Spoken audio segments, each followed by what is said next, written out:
Hello everyone, so for today we will be dealing with IEP. IEP stands for Individualized Education Plan.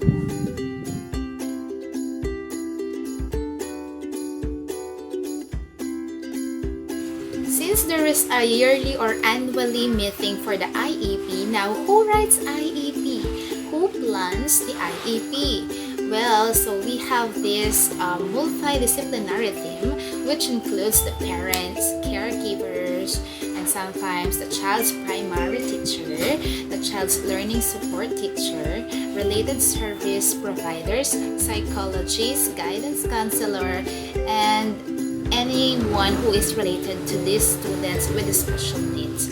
So they will be part of this meeting and then eventually they will make the plan already.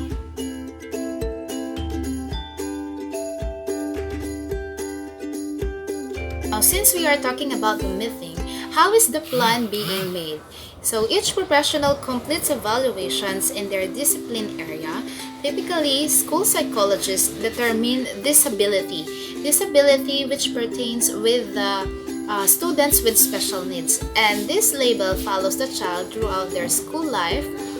And for everyone's information, this can actually change all throughout the education of the children.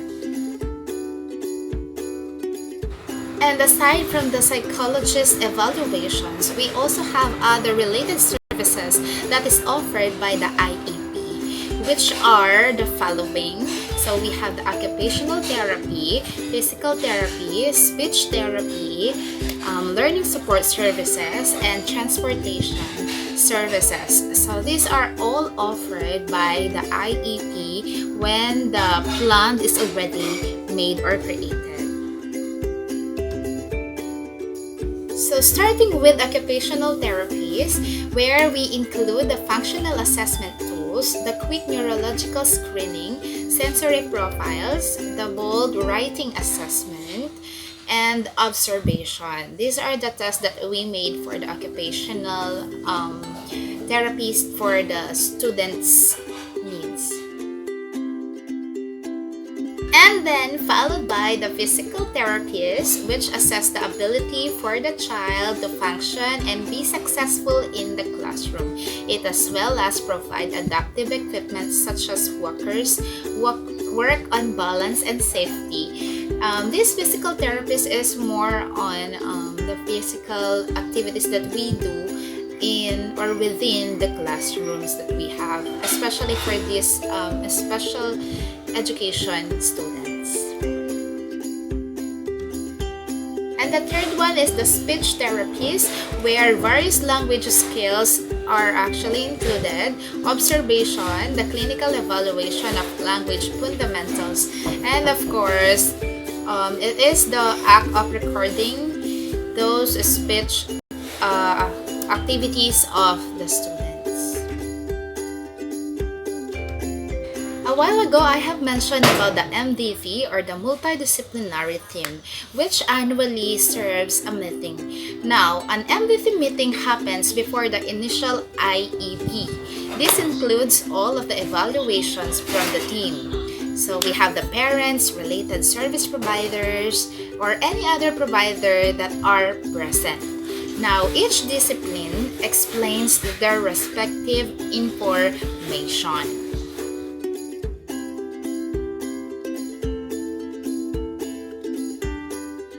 In the conduct of the MDT meetings, initial evaluation is presented, and then after 3 years, it will be re-evaluated and then being assessed and having these changes. Now, a new individualized education plan is being implemented. For the IEP meetings, what do we need to expect?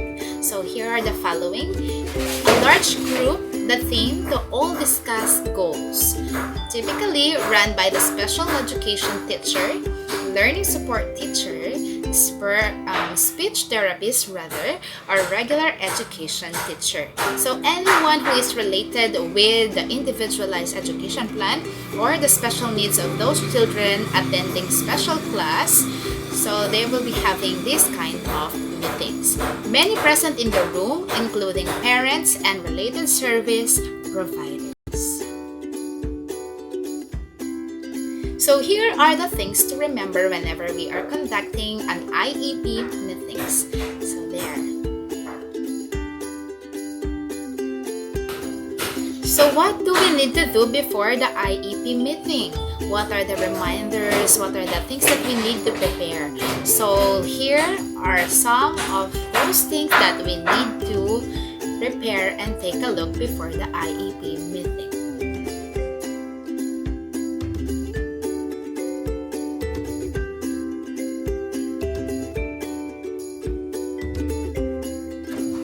So since we already have before, now we have during the IEP meeting. So during the IEP meeting, what must be the scenarios whenever you are in front of the parents and your co-teachers or some of these people who are related in the special education class?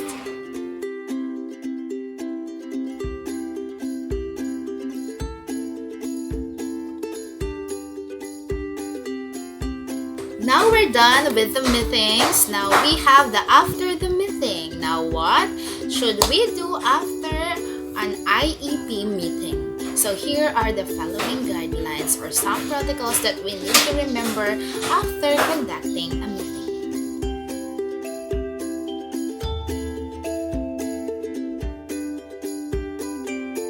We must always take into consideration the confidentiality of the facts and information being presented in the meetings and within the classroom, and as well as the profile of the students that is attending the special class or a special education class.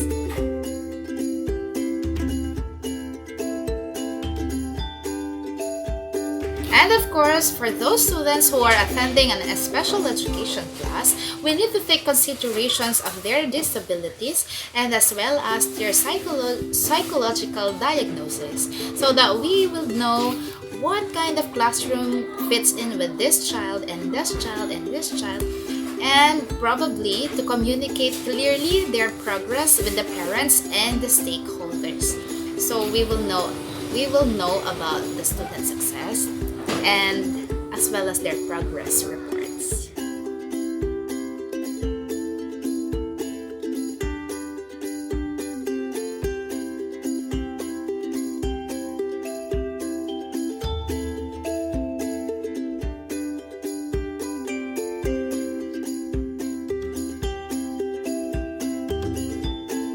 And now we are at the end of our discussion. I hope that you have learned something from it and able to share it with others.